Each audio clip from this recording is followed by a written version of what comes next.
everybody. I'm Dave Sandell. And I'm Caleb Gardner. And this is Best Album 4, a podcast where we talk about the best album for doing peyote in the woods.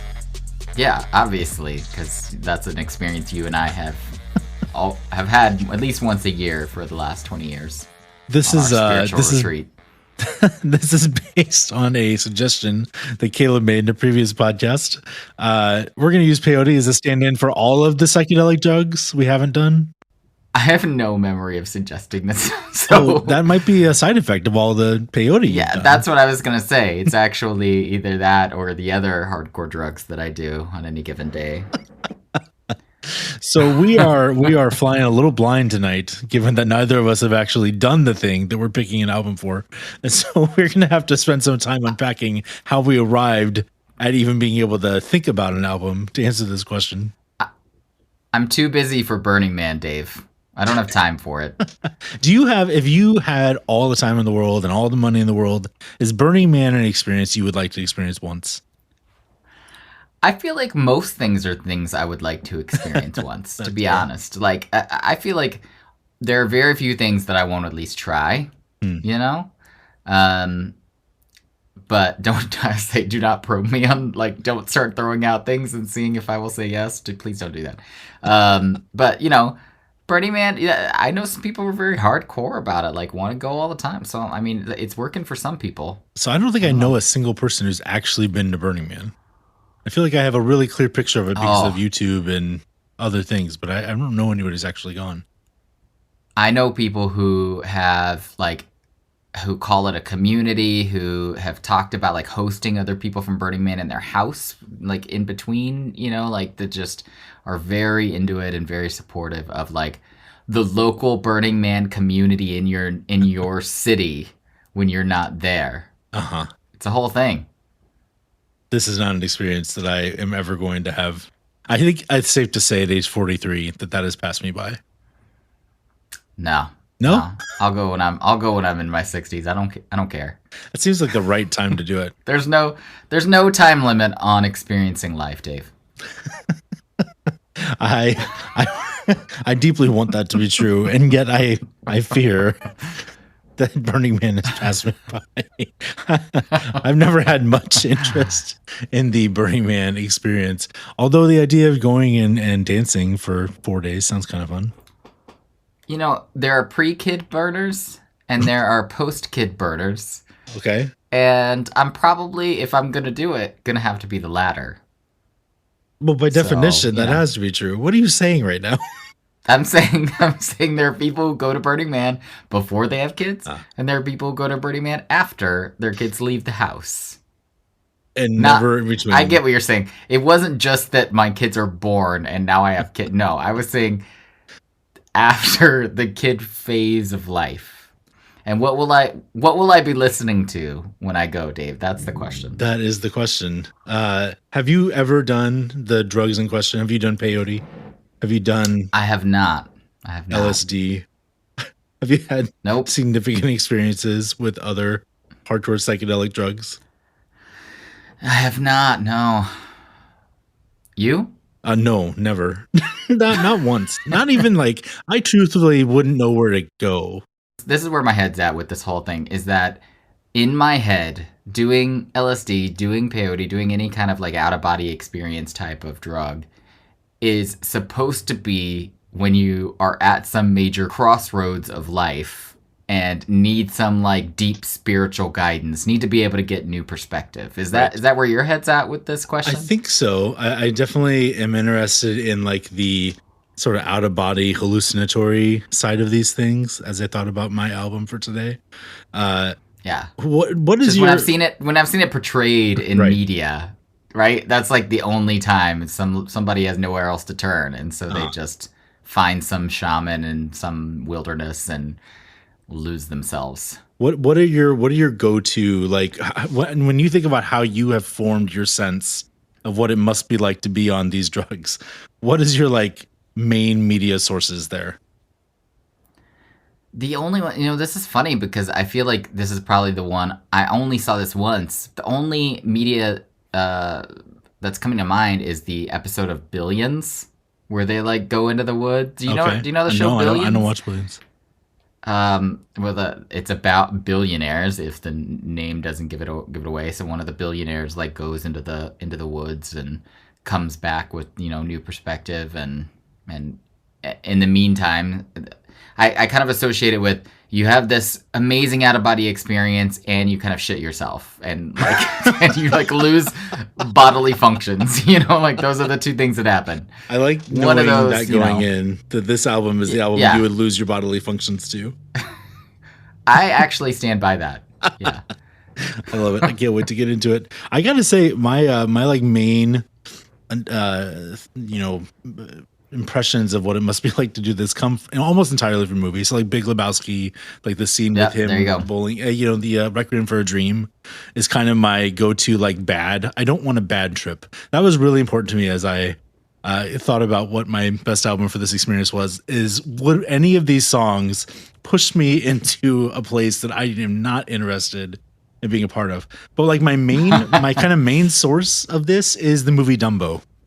Because Dumbo has this crazy scene in the middle of it where I think he's drunk. Like I think it's supposed to be alcohol. He's technically drunk. But yeah. Oh my goodness. It's just like these trippy LSD art kind of side quest for like a good several minutes of this movie. Pink elephants. And I truly don't understand what the thought process was behind including this in a kid's movie. I actually really loved Dumbo growing up, so I watched that so many times. And I didn't realize until later in life when I was watching it again how trippy and surreal and weird that actually was. And I remember actually Dumbo getting drunk. I was like, oh my God, that's what happened like later in life when you're watching it and you're like realizing what's actually happening. Right. It was disturbing. Yeah, we were watching we showed our kids the old Willy Wonka, the like Gene Wilder Willy Wonka. Which felt like a beloved movie. And I had this sense of this is a movie that I was looking forward to showing my kids. But I hadn't really seen it since I was very young. And there's this bad trip in the middle of it. They like go into this tunnel and there's like pictures of like insects and like decaying things. It's gnarly. Are they on drugs in that scene? They are, as best I can tell. I don't remember. I don't think so. I mean, maybe they're always on drugs. I mean, there's Oompa Loompas and like purple rivers. I don't know. I feel like that whole movie's on drugs, but I don't know if the kids are actually high. Yeah, I feel like it was written while on drugs. I would say, sometimes when I think about am I actually drawn to these experiences? Because I would say in general, like my faith has constrained my desire. Like I've never really considered doing any of these drugs just by way. But I would say like some of that feels a little unnuanced. And I've been exploring that a little bit for myself. And I'm admittedly like drawn to the success stories I hear of using psychedelics to treat PTSD. Oh, interesting. There seems to be like real things happening in like the medical community around some of these drugs that feels worth at least having a conversation about, if not necessarily giving yourself totally over to. But I have this sense of like the images I have of bad trips are more off-putting than the good trips are intriguing. Like when I watch like Midsommar and like the grass starts growing out of her hand and the trees are swaying, like that's like kind of an interesting moment. Like I kind of want to experience that if that's out there to experience. But then she goes from that to like paranoid, like you're running through the woods and into these houses that are creepy and these people's faces morphing. And then I think, nope, I don't want any part of this. This sounds awful. Yeah. Yeah. It gets into Yellow Jackets, we're going to start eating each other territory. Yeah, exactly.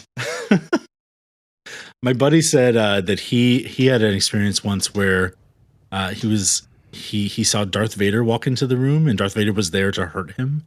Like he meant my friend harm. Oh, shit. Yikes. I was like, this doesn't sound fun. This sounds not fun. No. And that's when you shit yourself. That's what right. I'm saying. That's so the it comes from an understandable place. Sure.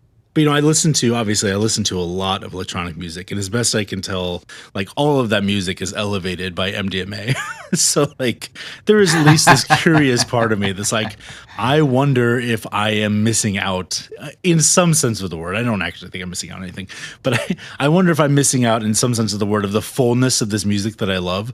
Like clearly, like me shopping at Marketplace is not the intended listening experience of a lot of the music that I love. Like it is certainly meant for these types of experience. It's really funny. Do you know people who've done any of these types of drugs? Oh yeah. Have they talked about their experiences? Not in depth. I mean, I haven't really asked very much. They kind of like talk about it in passing. Again, these are the same people who go to Burning Man. I don't know. There's like a Venn diagram of people who do LSD and people who go to Burning Man. Yes, it is practically a circle. Yes, fair enough. So I guess my question for you is like, what things do you associate, when you think about doing peyote in the woods, what are the things that you associate that with, that you were thinking about while you thought about what album you would want to take with you on that experience? Definitely surrealness. Is that a word? Surreality. There's a Dali-esque quality. Like just lots of soundscapes, lots of different. There's a like variedness to the experience in terms of it being like taking you lots of places. That's where I'm going. Like that. That was important. Lots of different kinds of sounds. Like I kind of am imagining being out like in the middle of the woods or in the middle of the desert. Not necessarily at Burning Man, just in nature. And experiencing the kind of I'm thinking like a rainforest quality of just like all kinds of different sights and sounds, even if you're by yourself because you're tripping a little bit. Absolutely. What were you thinking? Yeah, kind of that, euphoric one with nature experience was what I probably had in my mind the most. I've seen a lot of, just represented in media, sort of this out of body kind of heightened awareness, like widescreen hallucinatory experience that's kind of compelling as a thing that a person with a big imagination would want to experience. Like I think that the idea that colors are moving and like trees are breathing, that sure, like that sounds great. And there's definitely albums that evoke those qualities, like just naturally. Like I feel like there are many albums that I've listened to and thought, I wonder if this is some small piece of what it actually feels like to be on drugs. Like when I'm just sitting there with my headphones in my room, just listening to music, not like on my phone, not doing other things, just absorbing some of this music. There is music out there that makes me feel like awakened to things that are maybe a little more heightened than my everyday reality. Like there's music that can take me places that don't feel wholly accessible by just your normal everyday living experiences. Does that make sense? It does, yeah. I mean, there's definitely several Beatles records that have made me think about that. There's like a few artists I feel like where I associate that with. Oh yeah, they were probably on drugs. Who are some of those artists? Either the ones we're talking about the today. lyrics are very surreal, or the again kind of soundscapey kind of quality where it gets a little bit more experimental. Yeah, I mean the Beatles definitely, some Led Zeppelin albums. What else? Maybe Bowie. Like there's some that are just like. Especially in like, I think I'm especially associating with like the 60s and 70s where I feel like, oh god, everyone was just tripping balls all the time. The Pink Floyd albums feel like they exist in this territory of these albums are pretty good, but then if you're high, these albums are mind-blowing. And then if you're watching The Wizard of Oz in the background, it's just like complete experience. Yeah. So I guess I'm ready to dive in. I'd like to start with your album. So what album would you bring with you if you were going to have this Peyote in the Woods experience? Yeah. I have chosen an album called An Awesome Wave by the band Alt J.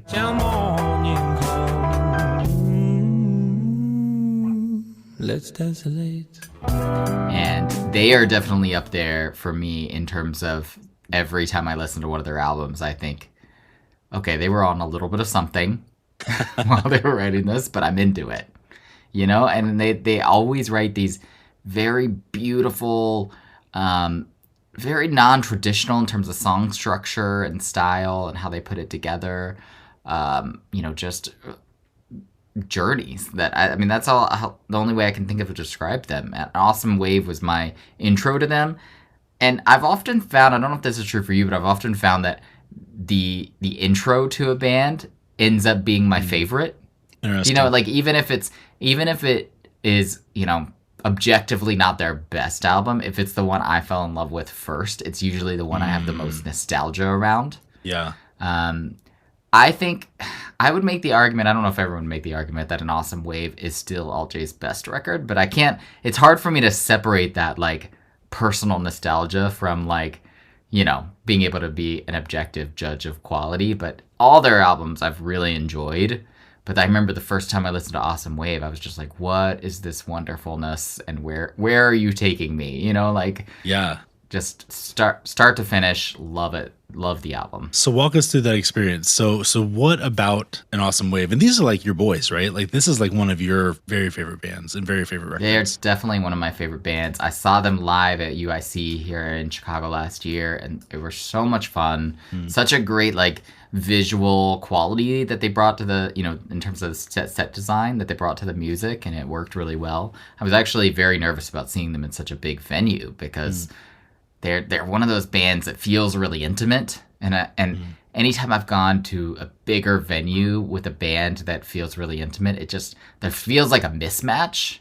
But I think they did such a good job with the set design that it still felt intimate, if that makes sense. Absolutely. Yeah. So tell me about your experience listening to An Awesome Wave. Like what is the journey this album takes you on? Yeah, I mean, you're listening to the intro, which is all instrumental, and then it goes into a complete a cappella song. So it goes from like barely any words, kind of taking you along this journey, to complete a cappella with harmonies and all of that, and you're like, what is happening? But you're intrigued. And then it goes into Tessellate, which is this amazing, like, sexy song with this underlying beat. And, oh my God, I could talk about, again, almost every song on this album because I've listened to it so many times and love it. And it's a roller coaster of emotions for me. But I think the reason why I thought about it for this particular topic is that they do a lot of what I was talking about in terms of, like, lots of soundscapes, lots of different melodies kind of blending together with lots of different kind of instruments. Lots of experimentation with sounds too. Like they don't, not on this album, but on the next album of theirs, which I'm blanking on, they've got this great sample of Miley Cyrus that just like in one of their songs, it's just like a background element, and you're like listening to it, and you're like, is that Miley Cyrus? Like that's the kind of thing that they do, where it's just like weaving in this different, like experimenting with sounds on these verses that are, again, not many of them have a more traditional kind of song structure with clear verse and chorus that they kind of take you even on the song itself along a really interesting journey. What is the normal like setting that you listen to these guys in or listen to this album in? Ooh, that's a good question. This is definitely not usually I'm going to pop this in while I'm like driving the kids to school in the morning kind of album. Although I did hear my 14-year-old wanting to listen to this recently, which I felt like was a very proud parenting moment. And it was one of those where I was like trying to not get overly enthusiastic and ruin it. Do you know what I mean? Where it's like, yep. Like my son's old enough to where if you think something's cool, that's reason for him to not think it's cool. So I'm like, oh yeah, you're interested in that. Here's the album. Just like, tell me if you're gonna listen to that. I long for the day where you can just come out and say, this is one of my 5 favorite albums. This is cool. Please, yes, let's please talk about it.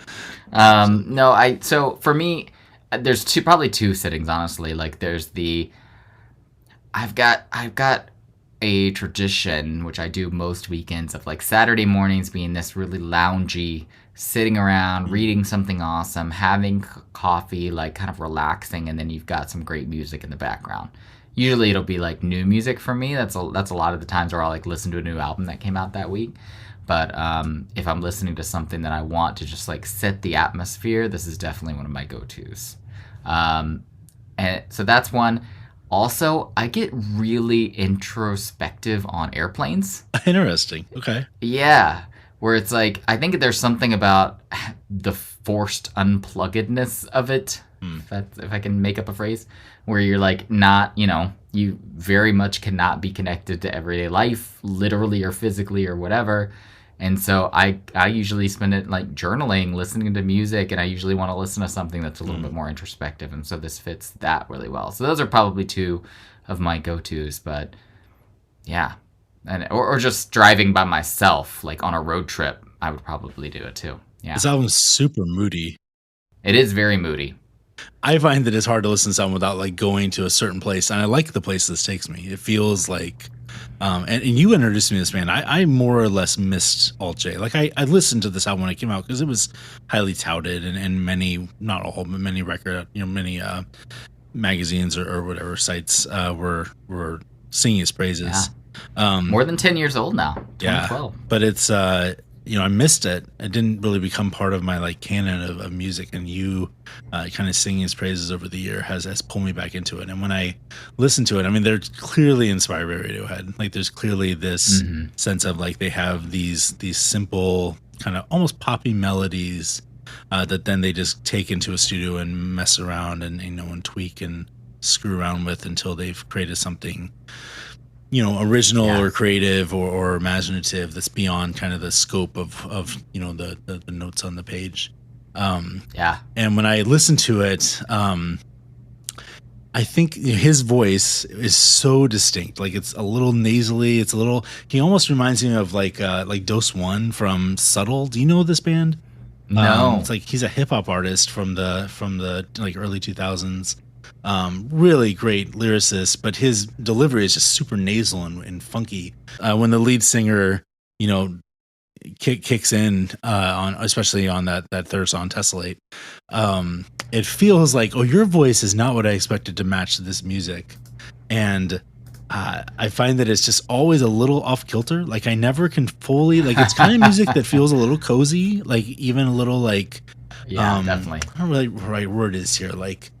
It's not dark in a negative sense. It's dark in like Starry Night sense.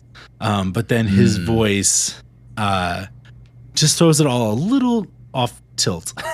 And I never fully settle in. So then like Fitz Pleasure is my favorite song on this record.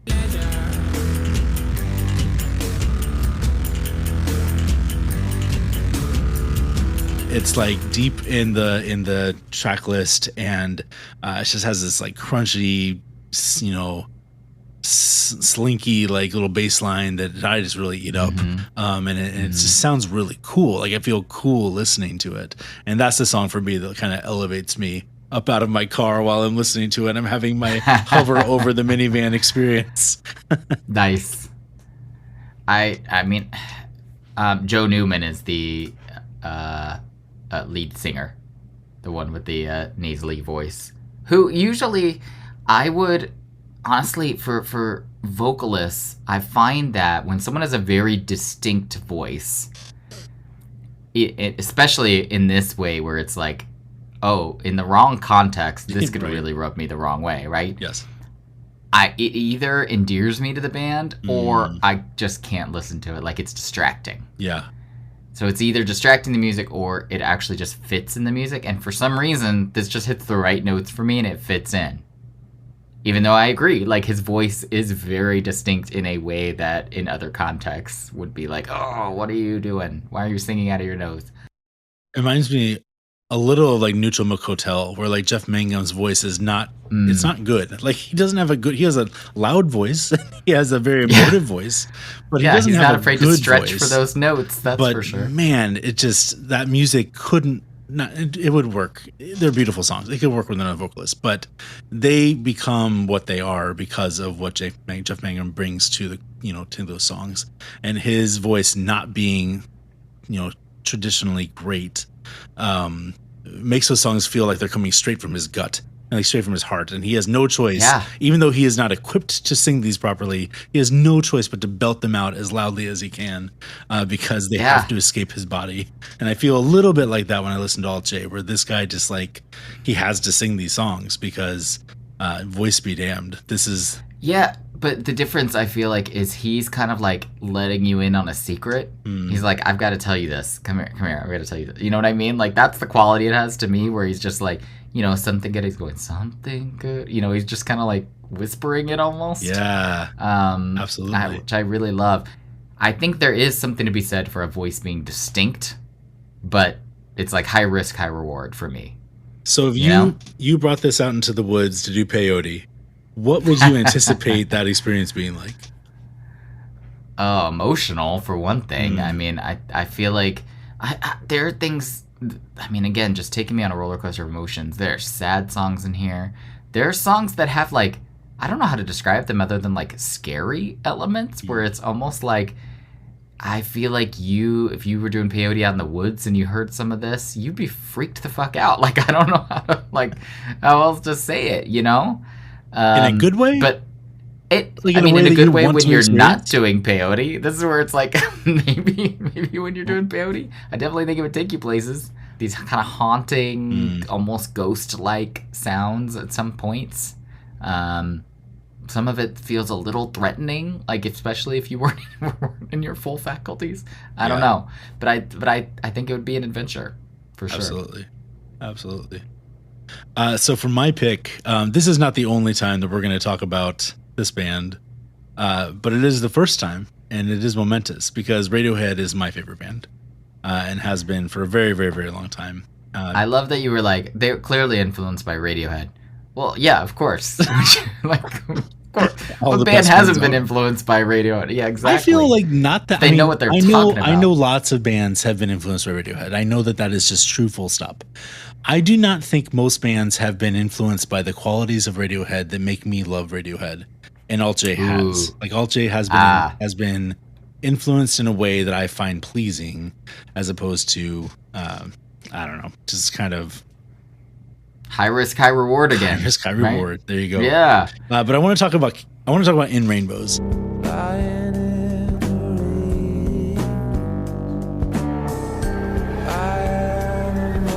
So I have, I've got my canon of records, and my favorite record of all time is Kid A. And for a long time, my second favorite record of all time was OK Computer. And I just owned that my top two records were both made by Radiohead, and that was that. And, they produced a lot of music between Kid A and In Rainbows. I mean, they produced Amnesiac and they produced Hail the Thief, but there's a great many years in between there, and there were side projects and other things.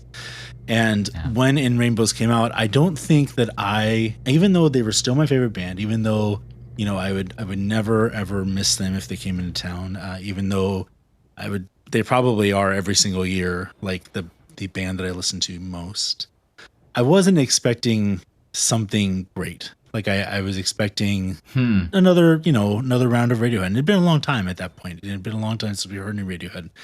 And when I remember, I don't want to get into like the history of the record. That's well-trodden territory that somebody else can cover. But, we download this album, and I actually took the morning off of work to listen to it. Oh, really? That's so I awesome. downloaded the album, and I was alone in my my little den, my office that we had in our apartment at the time. And, I put my good headphones on, and I just sank into the music. And, off the bat, it is a little weird. Like 15 Step is a weird way to start a record, like that kind of staccato drums and, just all the weird time signatures and, children cheering. And then it kind of goes from there into Body Snatchers, which is just a rip roaring old school Radiohead anthem. But in both of those songs, the way that their guitars sounded so different than everything that had come before it. They weren't fuzzed out. Like they were, I don't know enough about, you actually probably can tell me more about this, but it strikes me that they sound a little bit like what it sounds like when somebody just plugs a guitar in and plays it, which I usually find very unpleasing. I usually need a little bit of distortion or a little bit of fuzz before I find electric guitar, pleasing to listen to. And there's just no distortion. There's no fuzz, and there probably is some, and I'm ignoring that for the moment to make this larger point. But it is a very clean and pure sound, and there's so much space. Like when you listen to this record, there is all of this space given to everybody's individual parts, and everybody's parts are unique and interesting and beautiful, but they don't 100% sound like they naturally should go together. But boy, when they all meld together, it just sounds really beautiful. Mm-hmm. And then the third song comes on. The third song is called Nude. And that's an old Radiohead song that I'd heard different versions of, and kind of like bootleg concert versions. And so I was excited to hear this new take. And it is just like, I don't know the right way to explain it other than what I imagine it must have been like going from like black and white films to Technicolor. Like I had this sense listening to Nude, like, oh, something's happening. Like this is, I'm going to stretch for something right now and say angelic. Like it felt like heavenly. Like there is a way that all of this is working together to kind of like dip into the song. And then this burst of sound, this burst of beauty that comes from all these different guys who are just amazing musicians, who are so thoughtful and so interesting and are just never comfortable just settling for, to let the very poppy, beautiful song work on its own. They always have to mess around with it until it becomes something bigger. And there's something about Nude that really felt like I was elevating. So where I grew up, a couple towns over, was this community called Maharishi, which I guess was a town that was formed on the principles of this Hindu yogi. I'm worried I'm getting this wrong. But the story that we heard was that there were people in this town who practiced transcendental meditation. And they claimed that they could literally levitate. Like I remember playing basketball games in this building in Maharishi that had a mural of people levitating. I hope I'm not making that up. So like their body was on the floor, but they were sort of lifted up off the floor. And I remember thinking, like, I wonder what that feels like. I kind of took it at face value, like, well, maybe they do levitate. I don't know. That's strange, but I guess, do hundreds of people lie about that? I don't know, maybe. But I remember thinking, like, I wonder what it feels like to levitate. And as I listened to Nude, I thought, oh, this is what it feels like to levitate. Like, I felt like this music was taking me up to a higher plane of being. It's such a sad song, though. Like, that I remember being so struck by. I mean, don't get any big ideas. They're not going to happen. But in this, like, really beautiful, tender way, just, like, whispering it almost to you. Like, it's haunting. It is. It's haunting, but it's, like, it's beautiful. And that was kind of always their vibe, right? Like, my favorite Radiohead song, which we're not going to get into today because it's an hour-long podcast. But How to Disappear Completely is my favorite Radiohead song, and the one that means the most to me, I should say. And that song is so deeply sad and so beautiful. And Motion Picture soundtrack and Pyramid Song and just all these, it's kind of their vibe is like sad but beautiful. And this whole album struck me as it was teetering onto the beautiful but sad side. Like the first thing I would say about this music is that it is gorgeous. And then the lyrics and the tone is a little sad. I guess what feels true is that, there's enough pain and hurt in there that if I was going to go ahead and have an out-of-body experience, an hallucinatory experience, I imagine some of that would get kicked up in me. And I find that, for me, I like listening to music that pulls me out of myself, that lets me feel the wholeness of my feelings and kind of get through them and not feel alone with them and feel like, okay, this is going to be okay. And I've always felt like Radiohead helped me through that place. Yeah. I mean, you're definitely right that, like, full range of emotions on this album. Like, again, kind of not really sadness, but like bittersweet in Nude almost. I think there's more sadness probably in Videotape.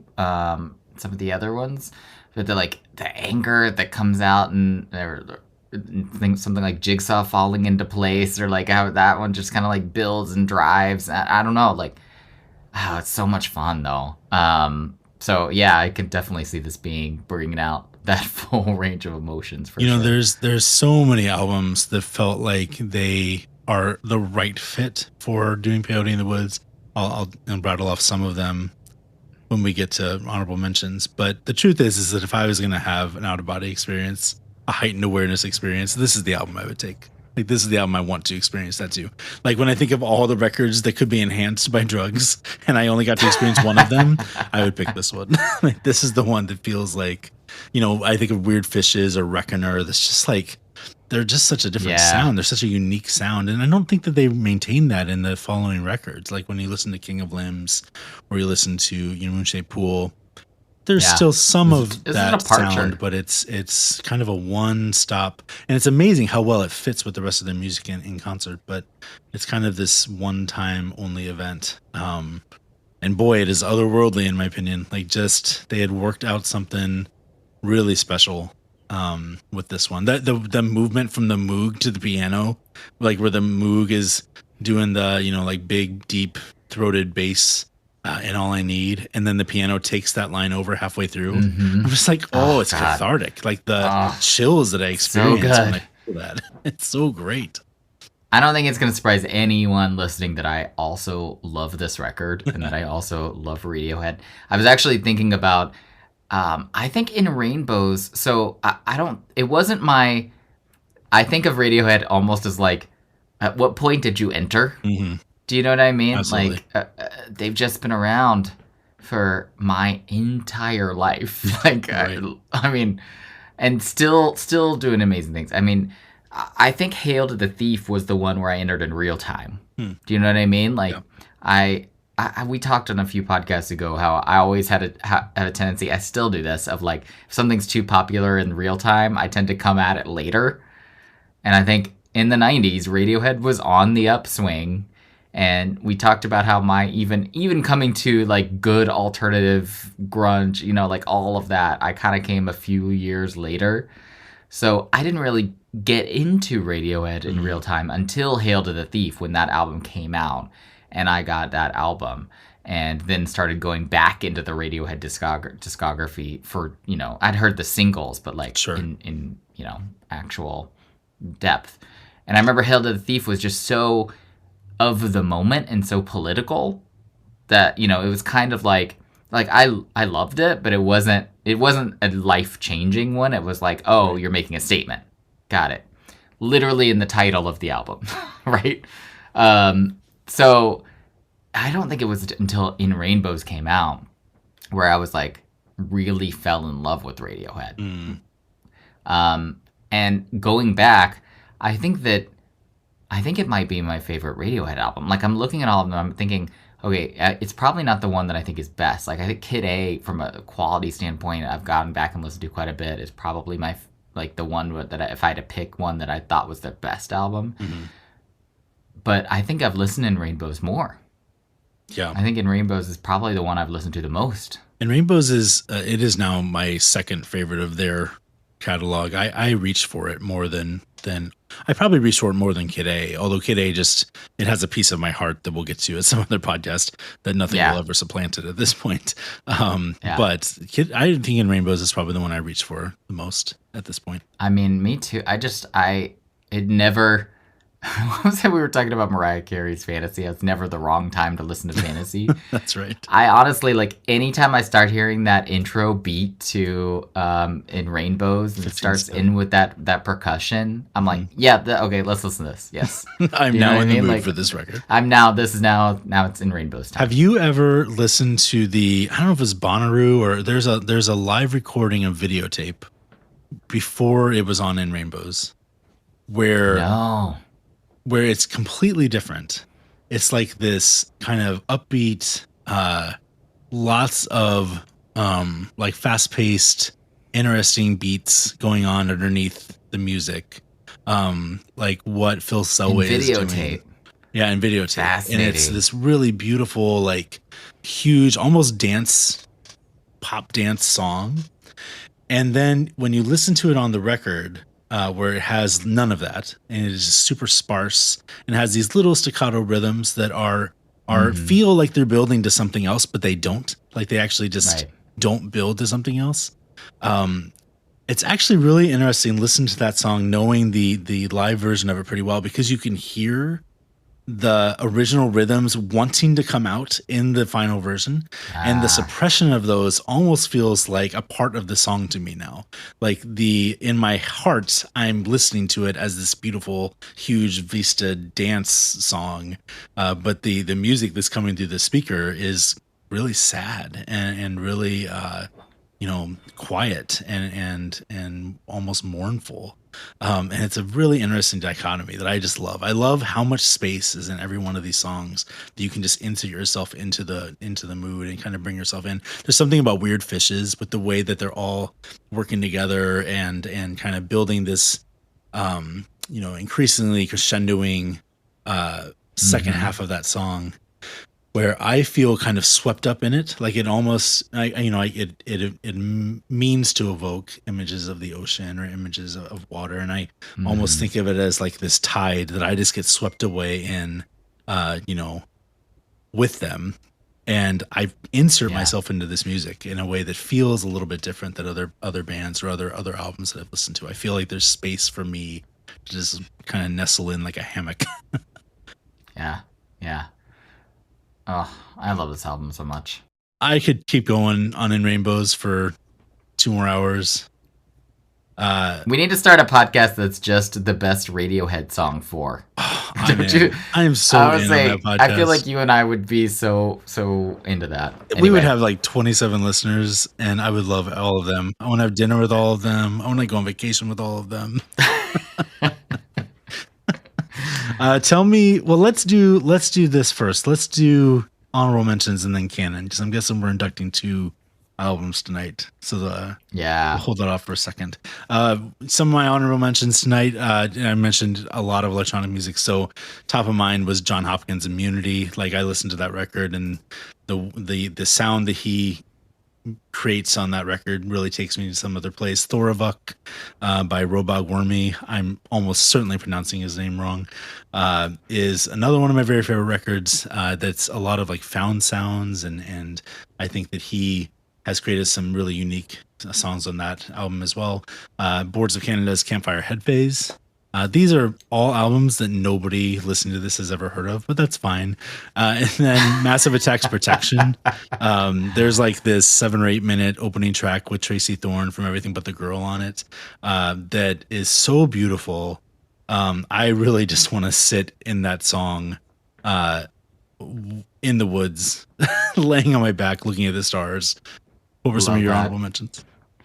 I mean, I don't think it's going to surprise you that I thought of Radiohead almost first, as well. So, but I think I went more the direction, if I was going to think about the subject, of probably a moon-shaped pool or King of Limbs. I think it's when they got like a little bit more electronic, a little bit more, I don't know how to describe it, like spatial and sometimes dancey, but sometimes just like atmospheric. Yeah. Pastoral and in a way that I love. I remember when they first came out, I was like, "Oh, this is different than In Rainbows." Like that's kind of my reaction. I was like, "Oh, different direction, okay." But in terms of this subject matter, in terms of what's going to resonate when you're taking peyote in the woods, so it's hard to beat a moon-shaped pool. I think besides for that, I don't know that I've got a lot of like obvious like trippy kind of music that I listen to. I think that maybe I hesitate to even say this one because I like love it so much, but Boxer by The National would probably be up there. But that'd mostly just because of but like, see, this is a longer conversation. This is why I hesitated to bring it up. Because I feel like there's a different, very different vibe, but some of the same things about Boxer that I love now, I loved about Alt J. Like they both took me on a journey. Yeah. that I wasn't expecting. 100%. Do you know what I mean? Yeah. Anyway, so longer conversation. That reminds me of I don't know that I have. Flaming Lips, Yoshimi Battles of Pink Robots, or Postal Service's Give Up. Like, those are records that I could see. Oh my God. Being great, Postal Services great Give Up. headspaces. Yeah. Oh, that would be a great one. Although, like, yeah, Postal Service. I'm just thinking about like them on tour and really want to see them while they're on tour. But listen, I don't really buddy, be able to. Riot Fest. Let's do it. I know. Okay. I remember who I was thinking of that I did not talk about before, and I'm surprised I didn't bring up was James Blake. Oh, sure. Absolutely. Oh my God. James Blake would be amazing Which on album just did you about any drug. I would probably choose The Color in Anything. But honestly, like, I mean, take your pick. They're all kind of trippy. They're all like, Yeah. they're all like, again, you kind of think you're on drugs while you're listening to them. Right. But in a good way. The best way. We have a lot of Yeah. opinions about drugs for two people who've not really taken many drugs. Yeah, they're all formed by things we've never done. It's fine. I watched Black Swan, and then I know everything there is to know about what it would be like to listen to Kruder and Dorfmeister on drugs. There you go. Exactly. So I am ready to open up the canon tonight. I think these albums mean enough to both of us that even if I don't know if Alt J's record is in my personal canon, but it has to be in the Dave and Caleb canon, right? Like this is a cornerstone record for your music collection.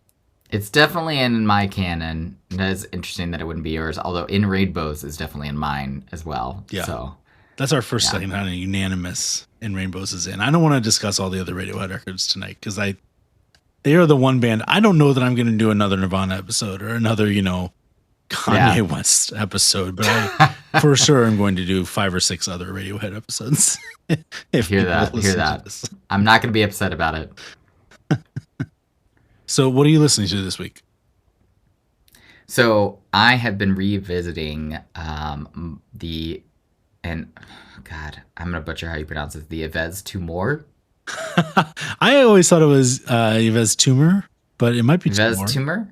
I think so. I mean, it feels like that rolls off the tongue if you were wanting to make it really exotic, but you're right. It could be just Yves Tumor. And the reason is I just saw them, I believe.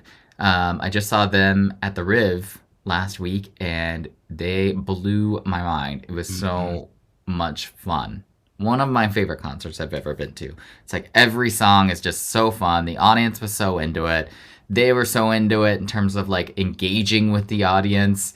They were flirting hardcore with their guitars the whole time, and it was just funny. Like the whole thing was entertaining, and it just felt, we talk about a lot about collective effervescence. It was one of those where like we were all just into it. I mean, my wife was there, and she does not get into concerts usually. She goes like with me so that I could enjoy it and she could enjoy being with me, but she was actually also enjoying the music and enjoying being in it. So in run up to that concert and since, I've been listening to that, especially their last album, Praise the Lord Who Chews, but which does not consume, which is an amazing title. Absolutely. I love that. So apparently it's Yves Tumor. What? Yeah. Seriously? Yves Tumor. Oh man. I would not have guessed that. Thank you. See, I'm getting educated in real time. I love this. Yeah. I have been listening to this album that I guess the proprietariness in me feels like, should I talk about this record? But it's a record called That Feels Good by Jessie Ware. This is like a pure like pump disco into her veins record that is so good. It is so fun. Every song is so good and also maybe not safe for work. It just, at least that first record or that first song.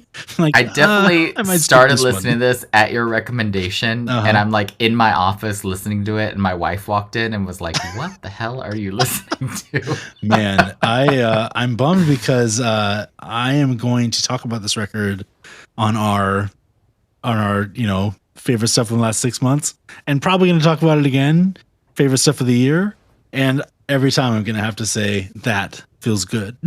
because that's how it's pronounced. Is that exclamation mark feels good exclamation mark, and I am slightly red faced. But there you have it, man, Jessie we Ware. both picked albums that just came out in the last 6 months, and we probably would put in our favorite albums of the year already. Yves Tumor's record actually, I think, is maybe my favorite record this year. It's so good. I keep listening to it. There's this moment. There's a song called Echolalia on it where there's like this little patch, or maybe it's Meteor Blues. It's probably Meteor Blues. There's this little patch of like wall of sound, like Smashing Pumpkins, Siamese Dream era wall of sound that is so rupturously amazing that I just want to like pump that directly into my veins for like the rest of the year. And I want more, please. Yves Tumor, please just make more records that sound like that. This record's really cool. I'm so It's funny that you say that because that was one of the things I was so surprised about when I saw them in live was how hard they rocked, if that makes sense. Like you listen and it's very experiential and experimental, but like live, it comes across as like we're just gonna blow this fucking place apart. Do you know what I mean? Well, like don't they, everyone's like dancing and rocking out.